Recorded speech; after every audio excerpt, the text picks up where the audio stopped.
มาพบซ้ำข่าวแสงยิ่งคู่เตรียมหมักซ้ำทั้งสามไม่เฮินหนุ่มเลยค่ะเนาะราคาไผ่เลนติ๊กตอกมาเยาวตั้งหึงเยาวก็มีขายยามันนำนาในค่ะเนาะเข้ามาเต้ยจ้องกันค่ะว่าลอกลายมันเฮ็ดจังเงินเลยค่ะ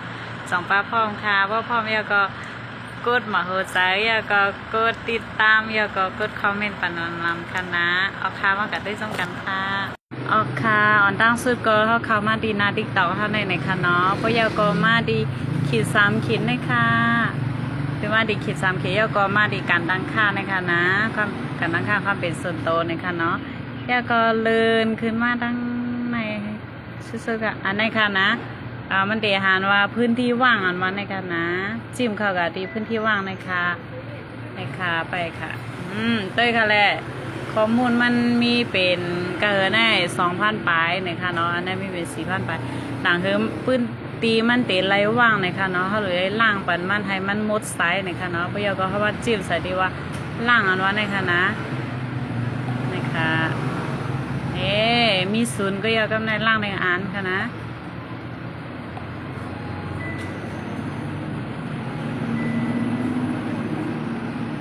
โอเคค่ะคณะเองก็เรียบร้อยยาวนะคะเนาะพื้นที่ติ๊กต็อกเขาก็ว่างเลินไหลหลียาวนะคะเนาะเอาค่ะเพราะว่าพี่น้องเขาวนว่าคลิปอันไหนมีประโยชน์ตอนเดาก็ค่ะนายก็อย่าลืมติ๊กแชร์กับบันนำค่ะนะแล้วก็ส่งไกมาสอนแทงคลิปตั้งนานเลยค่ะเนาะเพราะว่าหัวอะไรในก็เดี๋ยวมาลันเนี่ยติ๊กเยอะค่ะเนาะ